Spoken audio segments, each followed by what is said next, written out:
Welcome, everyone, to the Ready for the Draft podcast. I am your host, Gregg Schutze. This is episode 24 of the 2021 podcast series, taking a look at the draft-eligible prospects and getting you ready for the NFL Draft set to begin April 29th.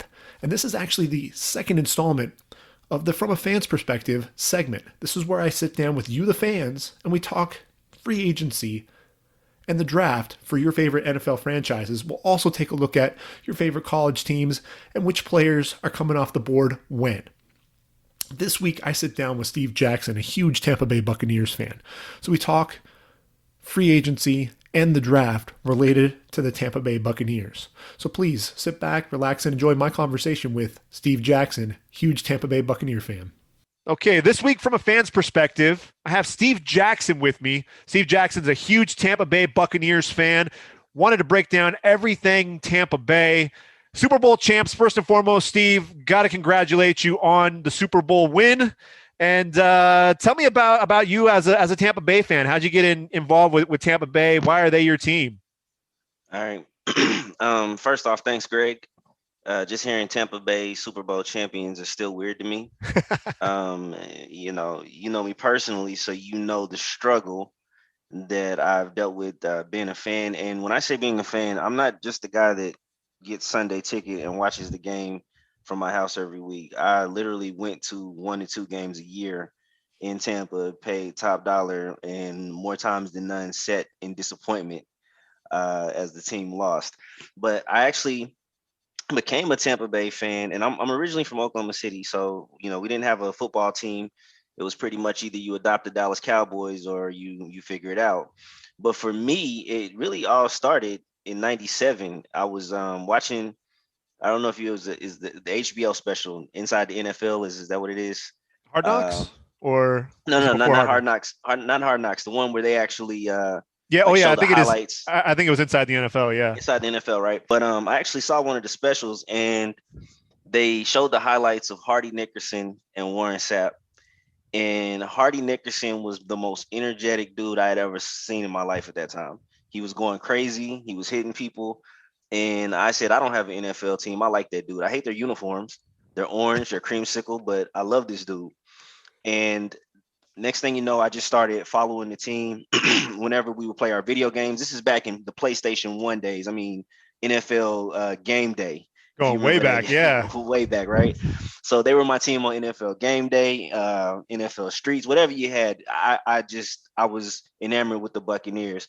So I just started following them in real life. I've died with this team and I've lived with them, going on almost 30 years now. So definitely a fan. First thoughts when TB12 came calling to Tampa. I'll be completely honest with you. I wasn't surprised that they went that direction from a front office standpoint. I knew that the direction that we had to shift in after, the whole Jameis era, I knew they were going to look for culture.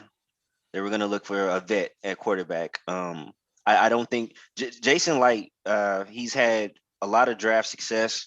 And he's had a lot of draft mishaps. We're not going to talk about Roberto Aguayo, but Jason Licht, I think he knew that his job was pretty much on the line. And I don't think that he was going to be comfortable replacing Jameis with a rookie to say, okay, I'm going to put this roster that I've constructed with a bunch of dogs, to be honest with you. Like, he put together an awesome roster, Greg, and he said, we're going to add culture. We're going to add a veteran quarterback, somebody that knows how to win. I didn't honestly expect it to be Brady. I'm going to be honest. I thought it was going to be Rivers or, someone else that was going to have a controlled presence in the pocket. But when we got Tom Brady, I said, this is crazy to me. I wasn't expecting it to be him. But if you are going to take a winning culture, if you're going to go for that and you're going to go for a quarterback that knows what they're doing, he's like 1A at the top of the list. So I am thankful that he chose us. And that's all I have to say about that. Like, you can be the best GM in the league, but at the end of the day, the guy has to choose your team. And I think the thing that's remarkable about him is you watch guys follow him. I mean, Gronk wouldn't play for anybody else. So there's Gronk. And now Gronk's talking about, let's run it back. you look at Antonio Brown and so many misses with Antonio Brown, and then he comes to Tampa. Obviously he had that first go around with the Patriots. It didn't work out, but I think he understood, Tom got in his ear, hey, this is kind of your last shot in the NFL, and things worked out there with Brown. Sue seemed to be like he was on his best behavior with Tom Brady. That hardly ever happens. There's usually one mishap with him, one misstep. It just seemed like everybody along the way was following this guy, and you're kind of even seeing that now with free agency. Obviously, we're looking at that. Who are they going to franchise? They franchised Shaq Barrett last year. Franchising, you had to play the numbers game, and franchising Chris Godwin, I think, makes a lot of sense. Get him in. He's kind of your 1B to Mike Evans 1A or vice versa. Got to get that other receiver in there. And then Lavonte David, man, the heart and soul of your defense. If Tom Brady's not there, I wonder if Lavonte doesn't decide he's going to go elsewhere just to, get paid, get the, follow that path. And then you look at Shaq Barrett, he could potentially get more money going somewhere else, and he wants to stay as well. And I think they do get that long-term deal made. So it's one of those things to where a lot of these free agents, free agency moves, Tampa doesn't really have to do a whole lot. Let's just run it back. It's pretty remarkable. I mean, what do you see that from a fan standpoint? What is it that's bringing these guys back? That's all Brady, Greg. And you hit it right on the head. I think he's that type of guy. He's equivalent to what LeBron is in the NBA, right? Where you have the winning culture, you have a guy that's been there. When the game is on the line, the stage is not too big for this guy. This is his norm. LeBron is used to being in the finals every year. Tom Brady is used to being in the Super Bowl every year. You get in that moment, I feel more comfortable going to war with the general that has 7 wins or seven rings in his collection than I do going into it with a guy that's never been there before. So yeah, I agree with you. I think that he's the type of person where guys, if they've already established their careers and have already gotten paid, they will come and play with us for free. I think even after the week after we won the Super Bowl, I think I saw something where Adrian Peterson has said, hey, if you guys need help, I'll come down there, and I totally get it. If I've made my money, then I'm okay. And you go back to Shaq, I'll say this. One, I'll say Chris Godwin, I understood why they had to franchise him. They don't want to lose the guy. Light drafted him. He loves him. And we as fans know what he brings to the table. Even if the outside world will look at him and say he's the 1B to Mike Evans 1A, he's actually our most important receiver because the things that he does on the field, Greg, allows Mike to be who he is, to be that deep ball threat. Yeah. Right. Because Chris Godwin does everything from lining up in the slot, going one-on-one, blocking. He does everything. So for us to lose that, it changes things because the things that Chris does, AB can't do. Right. The things that Chris does, Mike can't do. So you keep him in place to keep all the weapons running on all cylinders, right? You go to Shaq, I'll say this. With Shaq, I get it. He had nothing, Greg. He came into the league undrafted. He has not had a long-term deal. He said, as soon as we won the Super Bowl, this is all cute, but I have to get paid. And the decisions that Tom has made as far as, restructuring his contract, doing all of that, that's all for Shaq. Everything that we're doing right now, franchising Chris, we have to create that money to feed this beast and say, hey, we need you here. We understand you're going to get paid, and we have to put ourselves in position to be competitive with the other teams that are going to come throw the bank at them. So, yeah, no, I totally agree. I think that's what it is, man. It's all Tom. Guys will come in. It'll be very interesting. We'll talk about the draft, Greg. I know you got questions about that, but it'll be very interesting if they bring most of the guys back. Who are going to be the mercenaries, the veterans that are going to come in and say, hey, I want to win, and I'm willing to come in and play for free because we're going to lose some guys. So you're going to have those mercenaries come in and try to replace them. And I think that's what's going to be interesting as we look at this. And I think understanding some of the free agent play, that's usually, we can sit there and prognosticate on what's going to happen with the draft all we want, but a lot of that comes into free agency with who's going to stay, who's leaving. And then also looking at, from a cap standpoint, there are some guys on the roster that I could potentially see getting cut due to, for cap saving reasons as well, cost cutting measures to be able to pay other guys. So, I think as we get into that, we'll talk about that a little bit more. But I think when you look at last year's draft, just real quickly, I think those first 2 picks couldn't have gone any better for Jason Licht and Bruce Arians. I think getting Tristan Wirfs, and you and I, we talked before the draft and even during the draft, and I thought there was no way Tristan Wirfs will be available. I actually had him going to the Bucs at one point, and the more I watched him play, and then the combine, everything else, I'm like, this guy's the best tackle in the draft. There's no way he should be on the board. He falls to you, and then in round 2, you're asking me, who's this Antoine Winfield dude? And I'm like, just wait, this dude's a player. And I mean, both of those guys, have you seen a draft from the Bucs in recent memory where those first 2 have hit quite like that? I'd have to go back and look at it. I know we've had some pretty impressive drafts, Greg. But it's been a while. Yeah, it has. Like if you think about it, we drafted Mike, Ali Marpet, guys like Donovan Smith, who I'm not too high on right now. We'll talk about him. Yeah, Devin White. I mean, these are the past drafts we've had.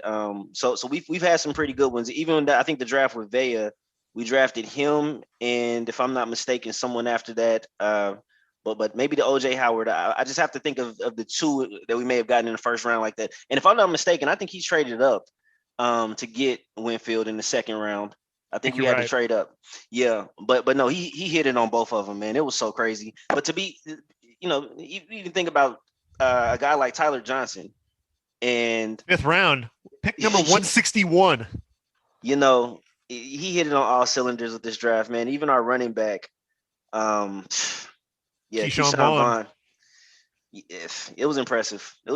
But it'll be interesting to see how it follows up on this one. What it's going to be is just depth. That's all we need now. It's just going to be the rich getting richer, man. So let's talk a little bit now about this offseason and really kind of what we see really happening with this draft and as things unfold. One of the areas that obviously we're going to talk offensive line. Donovan Smith. Look, he's in the last year of his deal, $14.25 million against the cap. We know that he's been a guy that's really kind of had that rocky road. I think, 2020 might have been one of his better seasons, to be perfectly honest with you. But, you have him, and then you also have Ryan Jensen at center, over $9 million there against the cap. And he's been okay, but he hasn't been a guy that's been earth-shattering to where do we really want to spend $9 million on a guy who's just an average center. Do you see those guys sticking around? Do you see either of them being cap casualties? Because I think if we see either of those guys move on, that ultimately accelerates the need for either a tackle or a center. And I'm not sure that there are a couple of centers that are out there in free agency that they could go after, but I think those are 2 that we could potentially see pop off in the draft at some point. All right. So I'll say this. We can never underestimate the importance of consistency, especially when we talk about quarterbacks and their offensive lines. Tom, I believe, had the same offensive line in New England consistently. It wasn't just bringing guys in 1 year, 1 out. Like he would have that same line, and then maybe guys would get old and fade out, and you had to bring in their replacements. I think if we would not have won the Super Bowl, we would have saw maybe a Donovan Smith replacement. That would have been something that we would have looked at. If Tom would have got hit too many times this season, at the end earlier in the season, he did get hit, but towards the end of the season, last 5-6 games, they couldn't touch him. So I think if we hadn't won, you would have saw something drastic happen there. But right now, what I'll say is I think Smith and both Jensen will come back for their final years. Both of them are free agents next year. Right. So what you do is, and it's number 1 on my draft board, is you do go O-line in the first round and address it, because you need that depth there. Because not only you have the free agency situations with Donovan Smith and Ryan Jensen, and also Donovan Smith not being consistent and being a little lazy. And that's not a personal attack on Donovan Smith. I'm just looking at it from a fan standpoint of what I see every Sunday. Right. we also have a guy like Alex Kappa who's had health issues the last couple of years. So you might want to look at left tackle, center, even another guard that can come in. When Ali Marpet got hurt this season, Greg, and was out, Tom got sacked way more than I've ever seen him. And I think I saw something where Wirfs only allowed 1 sack towards the end of the year, and Marpet, you couldn't get in the interior. So what you have to do is just, for me, I feel like we have 6 draft picks. Out of that, I take at least 3 O-linemen, because you have to create that depth at that position, especially when your quarterback is the most important guy on the field, and if he can stay healthy and you give him 5 seconds in that pocket, it's over. And there's some depth at the offensive tackle position in this year's draft, and I've got 5, potentially 6 that could come off the board in round number 1, and it's really going to be one of those things to where who's available and do they want to go ahead and pull the trigger there in round 1.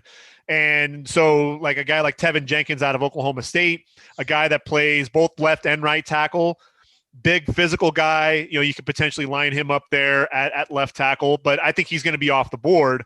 So really you're getting into these guys to where, maybe Tampa even looks at trading back because you're looking at, okay, Dylan Radins out of North Dakota State, Liam Eichenberg out of Notre Dame. Those are 2 guys, even Samuel Cosme out of Texas. 3 guys that I think of that could all be left tackles, but do I take them with the number 32 overall pick? And that's where I'm from a value standpoint versus just that straight need.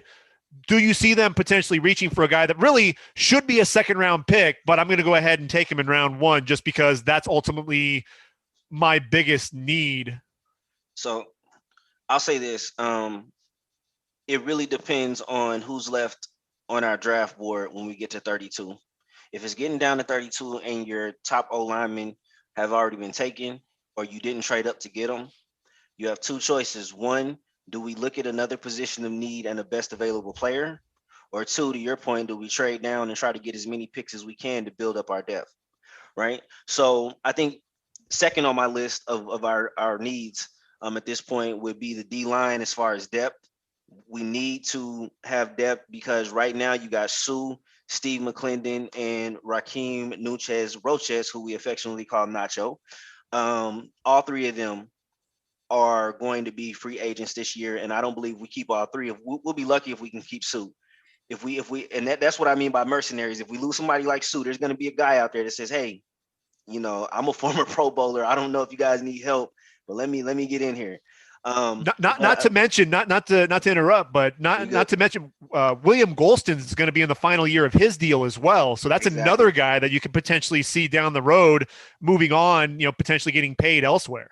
Exactly. So if I'm GM, I have a draft board, and if I'm in pick 32, I say, okay, who's the best player here? Is the best player an offensive lineman or a D lineman? And I draft based off that. Okay. If they're about even or all around the board, let me get as many picks as possible so I could take both.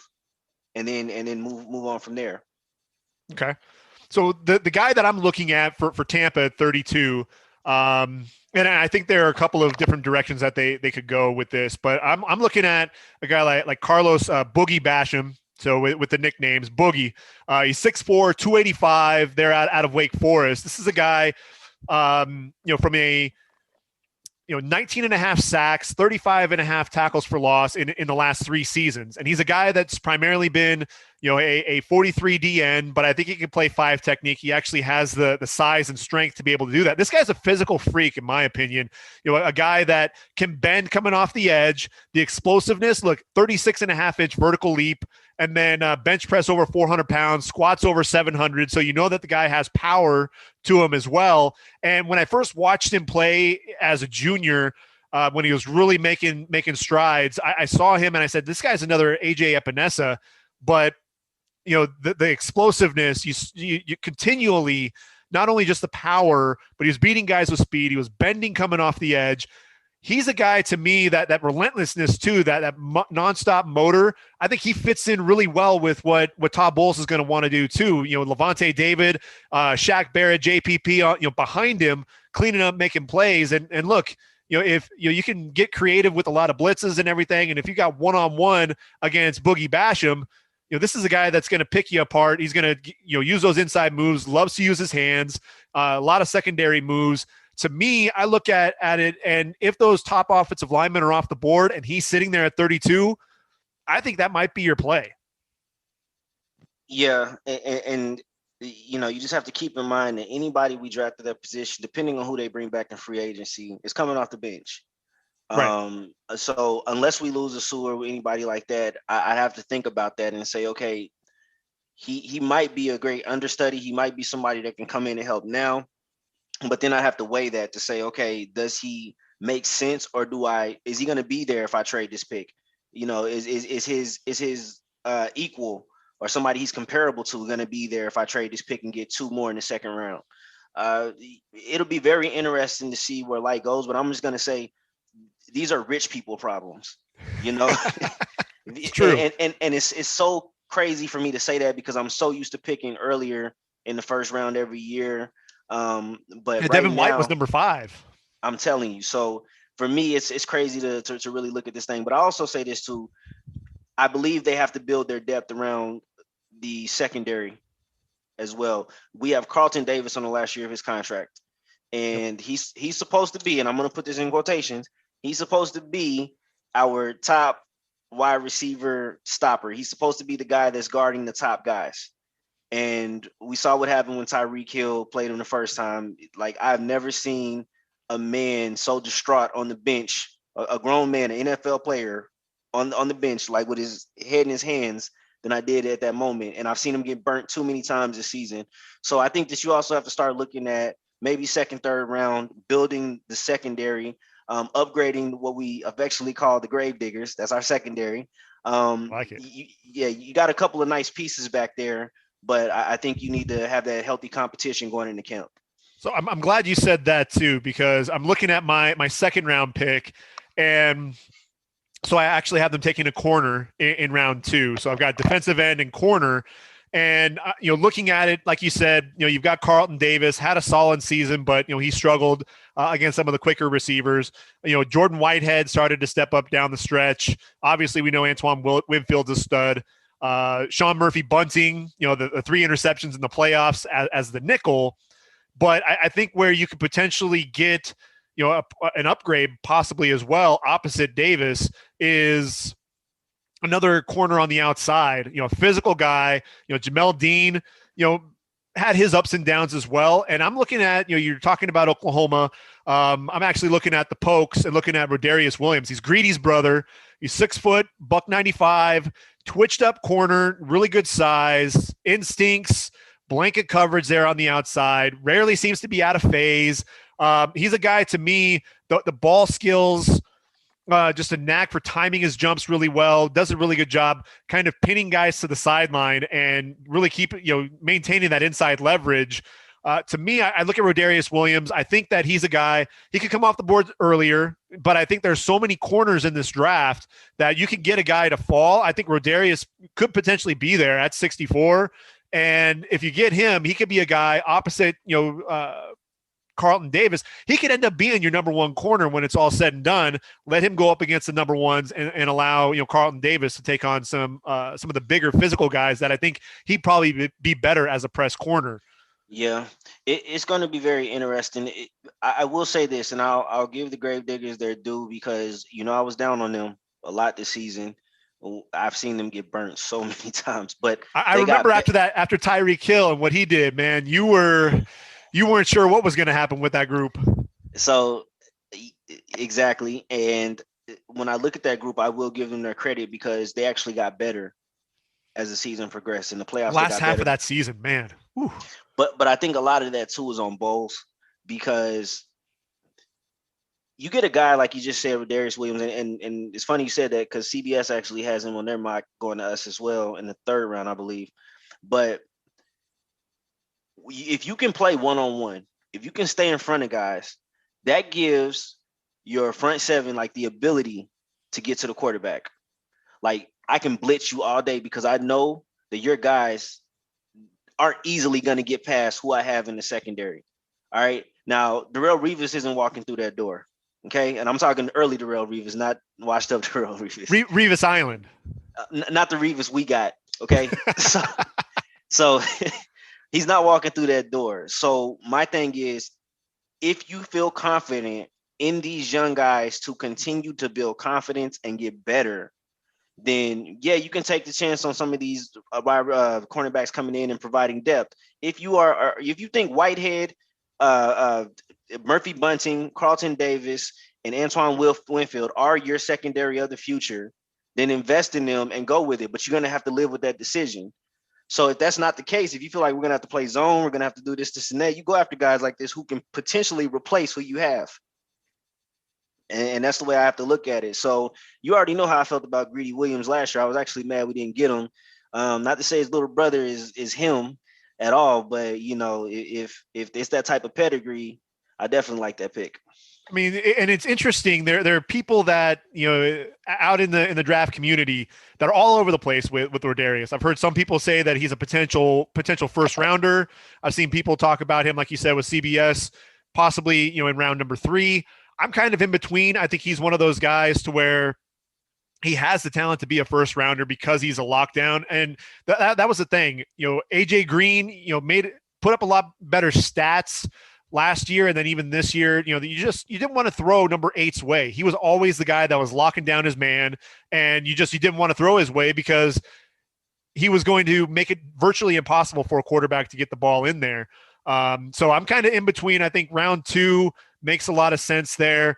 But I think the thing that I've been trying to figure out, and I'll be curious to get your thoughts on this, is that edge rush position. Because we did see in the playoffs, and especially in the Super Bowl, we saw what both JPP and Shaq Barrett did to Patrick Mahomes, really made his life miserable.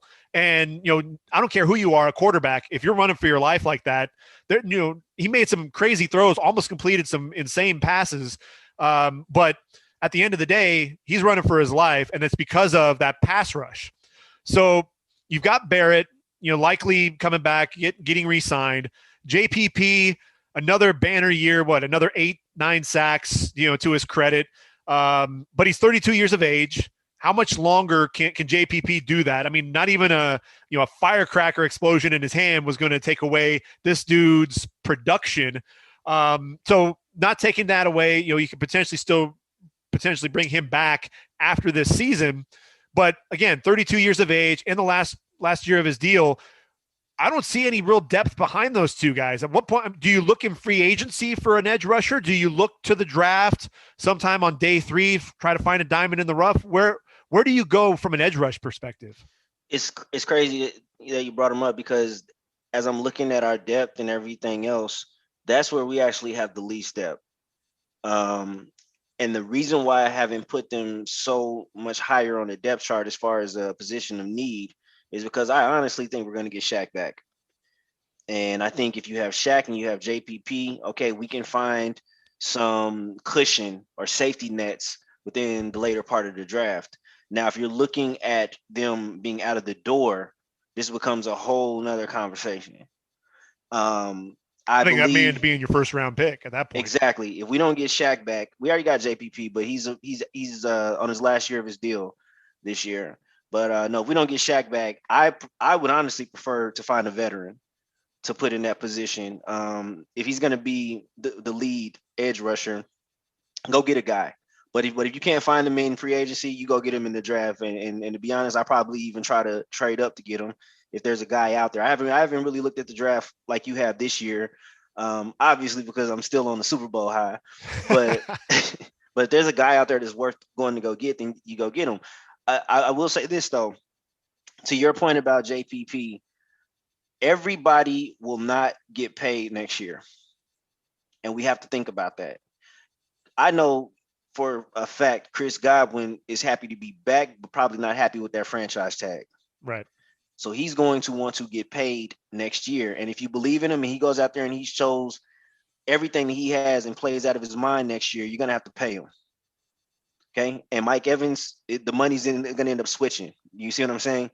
Yeah. So if you have to pay that guy and you have some other guys to pay, JPP is going to be one of those casualty, of the salary cap. So I do think we need depth at that position. I just don't know if they're that high on my, my draft needs. But it just all depends on what we do with Shaq.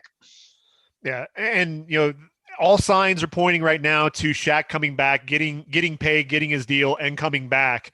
And like you said, if things change, then obviously that's going to completely change the game.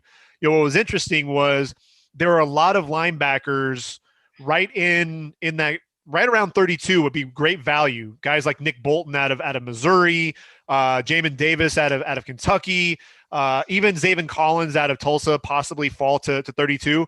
Would have been really nice linebackers to play with Devin White on the inside, but because Lavonte David wants to come back, that takes care of one of your key needs. And that's really, if you looked at a lot of the mock drafts, they had you guys taking a linebacker in round one. Getting Lavonte David back really takes care of that piece, and you don't have to worry about it. And that's why I'm looking, the end. And, I'm with you. If Barrett comes back, I think there are other positions of need that are, really of greater need. Mm-hmm. You could potentially corner, looking at that, because there is a deep draft from a corner perspective, you might be able to wait until the third or fourth round to get another corner. But, to get an impact corner that could challenge Jamel Dean for that starting job, I think, round two might be. But it's going to be interesting to see how that plays out, because I'll have to take a look a little bit further in terms of possibly finding somebody that could come off the board in round two. And if not, you're looking at round three, a guy like Quincy Roche out of Miami. Really right now he's kind of an undersized guy at defensive end, 6'4", 235, kind of a lanky guy. And he gets engulfed a lot of times by those offensive linemen that get their hands on him. But you want to talk about speed, you let him play in space coming off the edge. That's really where he could be a situational guy and potentially, slide into a starting spot if and when JPP decides to move on. But I'm also looking at third round and that tackle position, like you said. There's a guy out of Northern Iowa who looks like this year's Mekhi Becton. His name is Spencer Brown. He's 6'8", 321.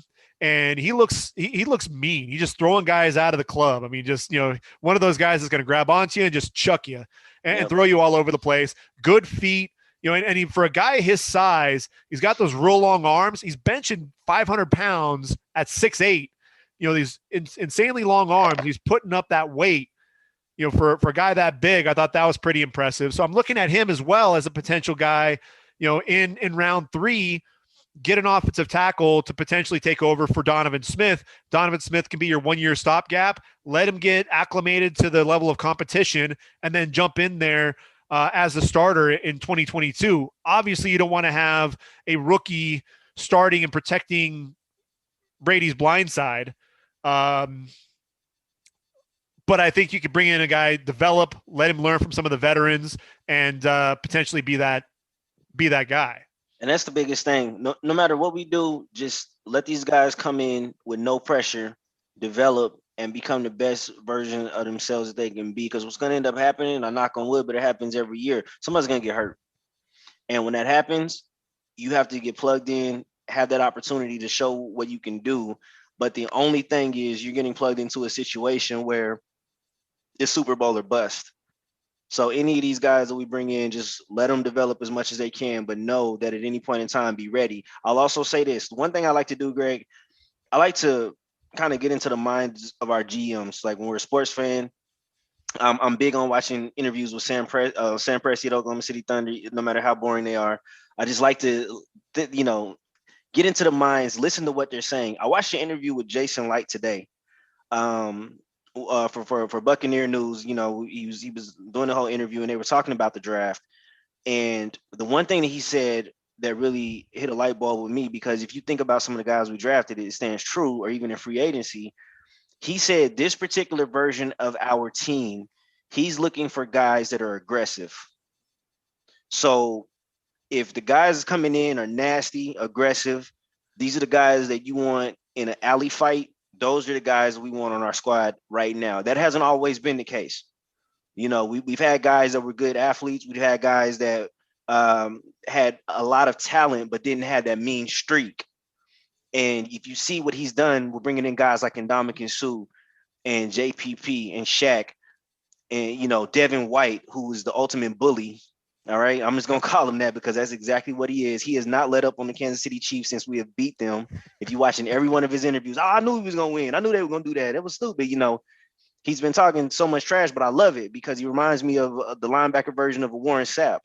So exactly right, all of that, Antoine Winfield, all of that. Like he is looking for guys that are gonna come in and say, I am a BMF and I'm going to prove it on this field. So any of the guys that you're looking at or possibly bringing in, that's Jason Licht's mindset of the depth that he wants on this team. So it's interesting that you say that, and guys that are aggressive, because we were talking about the interior of the line, and that's one of the conversations you and I have had quite often is addressing the interior of that line. There's a guy, and this is what's funny too, is there's a guy in Division III Wisconsin Whitewater. So, you guys are not unfamiliar with drafting an O lineman from a Division III school in Ollie Marpet. And he was number 61 overall. I'm looking at Quinn Miners is his name. So he's 6'3", 320 pounds. And this dude, you want to talk about a guy that's nasty. This is exactly the guy. And I think he's worked his way up to where he may not be on the board when you guys are drafting at 64, but he's a guy, to me, I could see Tampa, especially with what you're describing, potentially trading up to get this guy. So here's, you put on the film and really you kind of just kick back with a drink and just enjoy watching this guy because he's quick out of his stance. And then he turns especially pulling. He was pulling quite often and he'd pull in a hurry, locate that defender on the move, and then he would just make him pay, just drilling guys in spectacular fashion, throwing them aside and just running guys over. And he held his own, more than held his own at the Senior Bowl, sitting there in the middle, and he was a guard, but it looks like he can also play center as well. Did a lot of that. He was standing up guys like Marvin Wilson, a guy who was a former first round, lock at Florida State, standing guys up, holding his ground, getting physical with guys. And then he shows up at his pro day and runs a 4.8 640 with a 1.71 10-yard split, which is really quick. And then a 32-inch vertical leap at 6'3" and 320 pounds.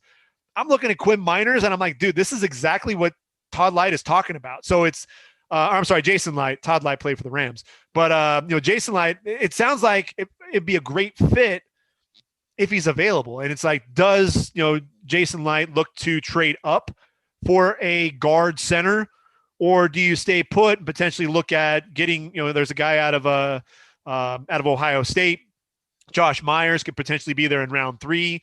There's a guy out of Georgia, Trey Hill, a center, could potentially be there in round 5. That's really some of the things I'm trying to figure out is do you go after some of those aggressive guys now and potentially look for some depth at that corner position or depth at the edge rusher and really solidify that offensive line, get those, those aggressive, those dogs, as you were calling them, and the guys that are going to get physical and get some of those other guys, the splash players later on? Or do you go best player available, get the corner, get maybe an edge rusher, and then find the O-line later? Yeah. And I'll also say that, with this particular team, you do want to have that depth, but then you also got to think about some of the guys that are coming back and if you would need to replace them as well. I don't know how much longer Gronk has. I think he's just playing for fun right now. I don't think he'll cost a lot of money because he's just, hey, I like living in Tampa, baby. I like playing with Tom. I'm here. Give him the veteran minimum and just let him go. I think Gronk is just having the time of his life right now. And I don't know. I didn't look at Brate's contract situation, but I don't know how much longer he has left. And then you have O.J. Howard in the last year of his deal on a prove-it deal. He can't stay healthy to save his life. And I hate it because I love O.J. and I think he brings so much to the table. But when you got these guys coming back, I also look at a position like tight end where you may want to look later in the draft to say, okay, how do we manage this? We may be losing one of our other guys at our fourth tight end position, Alclair, I believe that is. But we just have to look at these guys to say, okay, if we got all of our needs solidified through the first 3 or 4 rounds, then do we look at guys that may be in and out, and do we try to find their predecessor after that? So looking at Brate, he's in year 4 of a 6-year deal, 30 years of age. A guy that, looking at things now, $6.2 million, cap hit right now. No dead cap or anything like that from here on out. But he's sitting there, looks pretty good for the next few years with Brait. Like you said, I think Gronk as well. The tight end position is kind of tricky with the draft. Here's, the thing that's going to be interesting is you've got some guys in free agency, not the top guys, but there's still going to be some guys in free agency that they could potentially look at. The question is going to be, can OJ Howard stay healthy? And that's the part that I wonder is do they take another year, say, okay, we've got Gronk, which we know probably play half the season and be ready for the playoffs. We've got Brait, and then potentially you've got Howard if he can stay healthy. Do you roll with what you got? Because when healthy, OJ Howard can play. It's just, can he stay healthy? Or do you move on a tight end? To me, I think you're probably looking later on in the draft. The issue is that you're probably getting a guy who's more of a developmental tight end than you are. I don't see Jason Licht looking in the top 3-4 rounds of the draft. And that's where I think it's so top heavy at that tight end position. You get towards the middle rounds, and that's a group that I don't see guys that excite me to where I'd say, all right, maybe you get a guy in the 6th or 7th round, just, hey, that's my final pick. I need a tight end. We'll bring him in, see if we can develop him. There aren't any guys that really excite me so much, so that's the thing. I think you've got enough, I wouldn't say needs, but enough areas to where you could go in the draft and say, all right, we can hold off on the tight end position. Yeah, it'll be interesting. And the reason I even brought them up, say we fill all of our positions in need, but you and I both know Tom Brady is going to play it safe. Most times he's got to have a tight end. He's got to have a running back that can catch the ball. 2 tight ends. Exactly. So maybe not in the draft. Maybe that does come in free agency, but I just think about, okay, we've got all the pieces that we need. We have all of the depth that we've looked for within the draft. What other positions do we try to solidify more at that point? The running back. Go ahead. No, go ahead. I was going to say, you brought up running back and a guy that can catch the football out of the backfield. So you've got Ronald Jones, and you have Keyshawn Vaughn. Shady McCoy, I think, it's fair to say that didn't work out. He's not coming back. I'm going to push back on that a little bit. I think Shady was just a luxury. If anything happened to any of our other running backs, we were probably going to use him. I love Shady, but I agree. He's probably not coming back unless he just wants to, be a part of the group and one of the guys. But yeah, I think Shady can still do something for some teams. Well, no, I wouldn't doubt that. I just think in terms of you've got a full house backfield there already. And for him, just trying to find the way, because you had that 1-2 punch with Rojo and Fournette. Yeah. But with Fournette, you and I had talked about this previously. Fournette's a guy, to me, I can see him because he proved his worth, and I think he's gone. Yeah. So then the question then becomes, do you look for a guy in free agency? We just saw Mark Ingram sign a 1-year deal with Houston. That David Johnson's going to get hurt at some point. That's just, his MO these days. So Ingram, I think, is going to get some load there, some of that workload. Looking at Rojo, at what point do you go running back, say like in the 4th round, or do you take a guy in free agency? Because you already drafted Keyshawn Vaughn last year. You brought in Fournette and McCoy in free agency this last year. Seemed to work out for you. Do you go back to that well, or do you try to bring in another young guy who can catch the football out of the backfield? I think you do both. And this is what I mean by that. One, I think Fournette is gone. I love playoff Lenny. I love what he did for us. I'm glad they gave him that opportunity, because for a while he was just looking like a supplement piece where he, if Rojo's not catching the ball in the game, put Leonard in the game. But they gave him the opportunity to shine. I also think he has a little diva in him, meaning, he wants his money, he wants the starting job, he wants to be the bell cow, all of that. And I think some team's going to give that to him. But unfortunately, we have too many people to pay. So unless Lenny's going to come back at less than market value discount, I think he's out of here, and he deserves it. He deserves the money, all of that. Okay, go get it. So I think what you do is you have to replace him and then you probably will also have to replace Shady. So what that would do for me as a GM, I'm saying if I'm replacing Leonard Fournette, I'm replacing him with a veteran. Okay. I don't care if it's Adrian Peterson. I don't care if it's a guy that, has a little bit left in the tank. Go get him. And then I'm having a conversation with Rojo, like, listen, you lost your job at the end of the season because you dropped a couple passes, because you got hurt, all of that. But I'm giving you this opportunity to show you are who we think you are. You are our feature back. And then I'm going to draft a veteran to not only put the pressure on him, but to be there as a safety net just in case something happens. And then from Shady's standpoint, I'm replacing him with whoever we take in this draft, because now you have Keyshawn Vaughn, who's a year older. He knows he dropped some passes and fumbled in the playoffs, and that's when he sat down. We didn't see him anymore.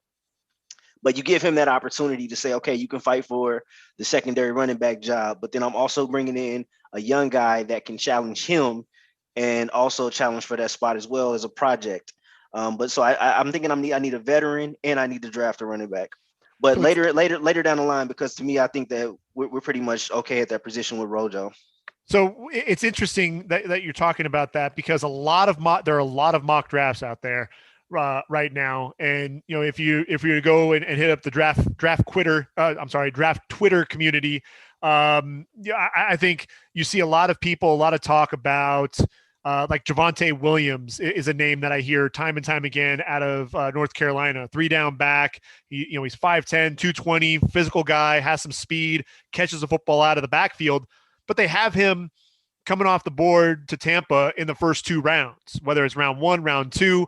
I've got him actually coming off the board in round 2 to the Cardinals. I think it makes sense to bring him in as a guy. If Kenyon Drake's going to be your one, and I think Drake's actually a free agent, you need to shore up that running back position. And I think it would fit well for the Cardinals. I just don't see Tampa targeting a running back that early. I mean, that to me doesn't make a whole lot of sense. I don't either, because anybody that's going to actually play running back in this system with Tom Brady, whether they're the 1 or the 2, they're going to have to shine in pressure moments.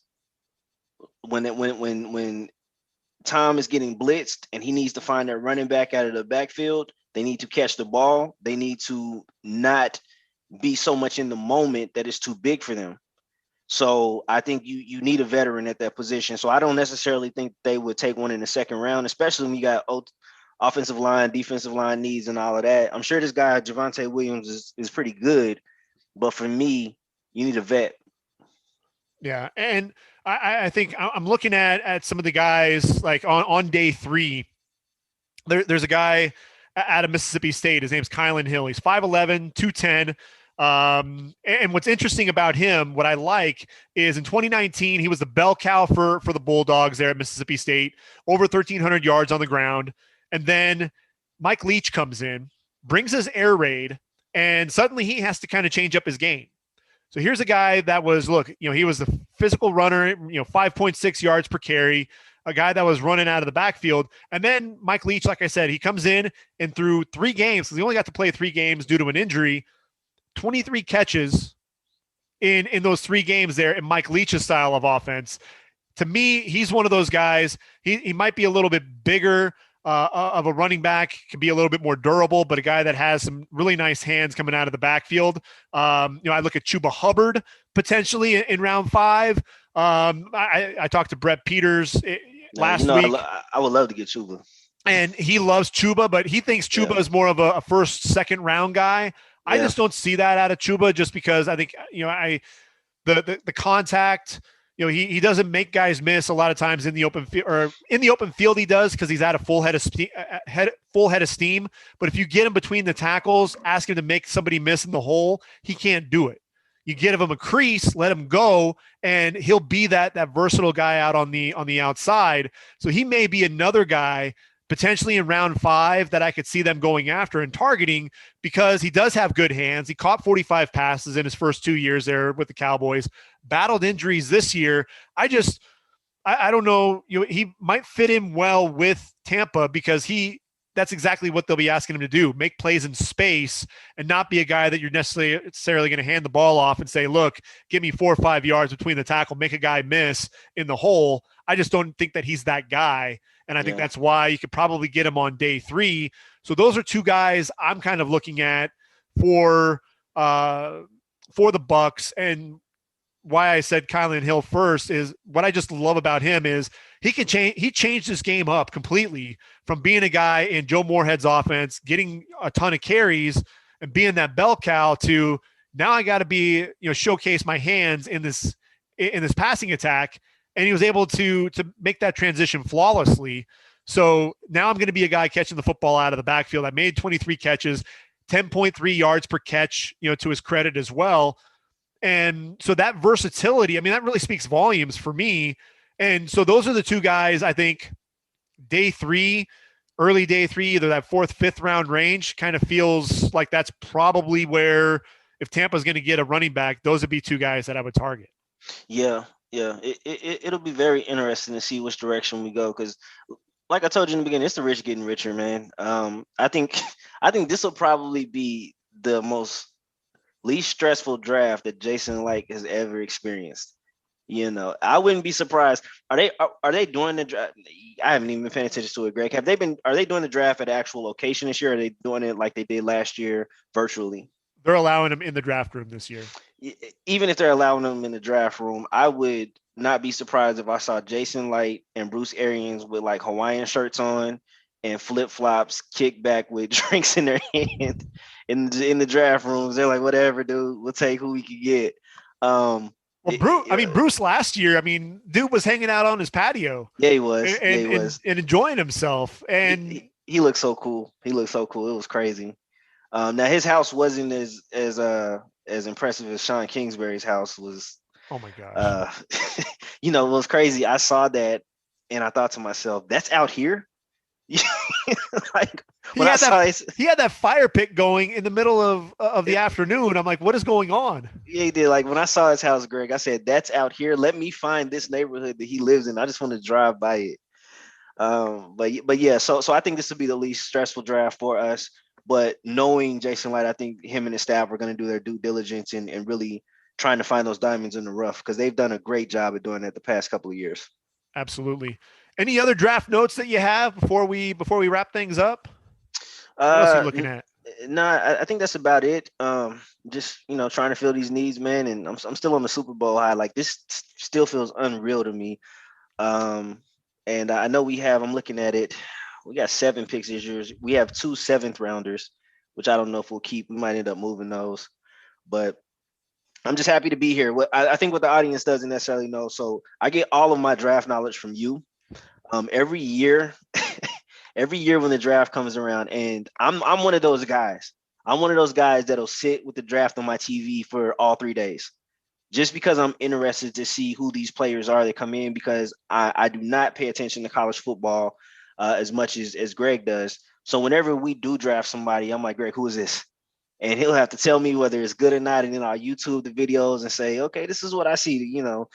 So I would just say that right now, man, you're going to continue to be my draft guru guy. I'm going to continue to come to you. I'm proud of the podcast. I know you do so much research that it's incredible. Like you're kind of like Rain Man to me, with these guys and these kids coming in. So it's just an honor to be on the show. I'm glad you invited me. Appreciate it, Steve. Yeah, we'll make sure on draft day we'll be chatting back and forth, and I think you'll probably be kicking back with a nice drink in your hand watching the draft too. I think this is probably for you the least stressful, but I was doing cartwheels for you because Tristan Wirfs, Antoine Winfield were 2 of my favorite guys in the draft, and to see them go to your team, I was so happy for you because you got 2 guys that are going to be cornerstones of that team on both sides of the football. You told me that too. Like when we drafted these guys, I knew about Wirfs because Wirfs was actually projected to go like number 4 last year, and they went in other directions. And when he fell to us, I was like, "What is he injured? Like, is it something I don't know about?" But nope. I think there was so much depth with that position that people were just choosing whoever their guy was. But we obviously got the best guy, but. Everybody else, you told me Winfield was a beast, and I said, okay, we'll see what happens. But As soon as I saw that kid play, I said Gregg was on it. He knew what he was talking about. He was 5. And the thing with it too is I think everybody was giving him such a hard time because he's only 5'10". And like, well, is he going to be able to transition and start making plays at the next level? He plays bigger than his size. Rondé Barber was 5'10". Yeah. So that does not matter at all. Like if you have that in you, you have it in you, no matter what. And that kid is going to keep getting better is what's crazy about it. And he already, the thing that I just want to see going forward that's amazing to me right now, these kids already have rings, Gregg. Yep. So what that does to their confidence, it's going to keep going up. Up and up and up. Well, and thank you for coming on too, because this gives me more insight. And that's really why I wanted to start doing things from a fan's perspective and having some of these conversations, because you know your team intimately, even more so than I do. So understanding where everything is, it feels like I'm on the right path in terms of really identifying some of the positions of need. But the fact that you're talking about, okay, these aggressive guys, I feel like there are some guys that I really want to see in a Tampa Bay uniform, guys like Boogie Basham, guys like Rodarius Williams. If you could somehow figure out a way to also get Quinn Miners and Spencer Brown for your offensive line, I mean, that would be ridiculous. And I think you'd hit, in so many ways. If Rodarius falls to round 3, you could potentially look at, all right, let's move up, get Quinn on the interior. Round 3, either Rodarius or a corner. And then Spencer Brown is one of those guys. He's kind of that tweener 3rd, 4th round. You could potentially snatch him up in round 4. Then you've got guys that really fit that mold. And so I'll be curious to see exactly how it all plays out come draft day. But the aggressiveness, that really helps me now target guys that are specifically for Tampa. So thank you for that. I appreciate it. No problem. Hey, my only request is I think it'll be the funniest episode you probably will ever have in life. You need to grab a Cowboys fan and have this same conversation with them. You know what? I think we're going to have to do that. Well, because here's the thing: before we sign off, Cowboys. Because I know, growing up in Oklahoma, intimately familiar with the Cowboys as well. Because everybody around in Oklahoma is a Cowboys fan. I'm looking at it. Everybody. There's a corner, makes perfect sense. You get a guy like Patrick Surtain, a team with his teammate, from Bama in Trevon Diggs, has the bloodlines. Patrick Surtain's son. But then you look at that offensive line: Tyron Smith. Guy can't stay healthy anymore, has the neck surgery now. You've got Lyle Collins, so many injuries across that front. It looks great on paper, but a guy like Rashawn Slater out of Northwestern, you draft him, he's got 5 position versatility. He, plug him into whatever position is going to get injured first and kind of let him be that roamer and shuffle through. But you have that position of need at corner. It's going to be interesting to see what Dallas does there. You kind of handcuffed yourself a little bit with linebackers with Jalen Smith and Leighton Vander Esch. Do you go with another linebacker early? I don't know. I mean, they're in trouble. I'll say this: that they have to do everything in the draft because they don't have any money left. They gave it out to that. They gave it out to Dak. Yeah, so it's draft or bust for the Cowboys. I would agree. So I think what we'll do, I may even end up having a roundtable session or something like that as we get closer to the draft, get a few fans in there and see if we can talk, hash some of this stuff out. So, see if I can have you on again as we get closer to the draft, or possibly even chat it up after the draft, see what we think of how Jason Licht and company did after the draft as well. Yeah, and just let me know, and that'll be an interesting convo as well, because we'll have a clearer view of what everybody's doing, post free agency. Sounds like a plan. Well, Steve, always a pleasure, man. Good to talk to you, and we'll chat soon. All right, Gregg, I appreciate you, brother. Thank you. Take care. All right. My thanks once again to Steve Jackson, and it sounds like we're on the same page. Address both the offensive and defensive lines, get some help there in the secondary as well. Make sure that you get everything tied up in free agency. You've already got Chris Godwin under contract with the franchise tag. You've got Lavonte David under contract. Sounds like Shaq Barrett's contract is coming. So really, once you have all of that solidified, then you'll be able to really take a look at what you have and which direction you're going to go. Should we draft an offensive lineman? Should we get one in the draft?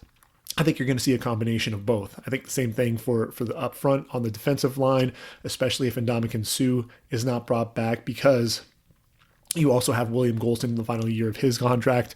So I think a lot still to play out for Tampa Bay, but I think they're in a much better situation than a lot of other franchises out there. And to Steve's point, a lot of times it's kind of the rich getting richer. So it's really going to be exciting to see what Bruce Arians, Jason Licht, and company do in Tampa Bay. So we're going to go ahead and wrap up this podcast. Next podcast, we're going to take a look at the wide receiver position. And I think when you look at the receivers, you have three clearly established top receivers in Devontae Smith, Jamar Chase, and Jalen Waddle. What happens with that second tier? Will Rashad Bateman, Kadarius Toney, Terrace Marshall come off the board in round 1? Do they fall to round 2? There's a lot of depth at the receiver position, a lot of guys to cover. So please stay tuned. In a few days, I'll have that podcast released.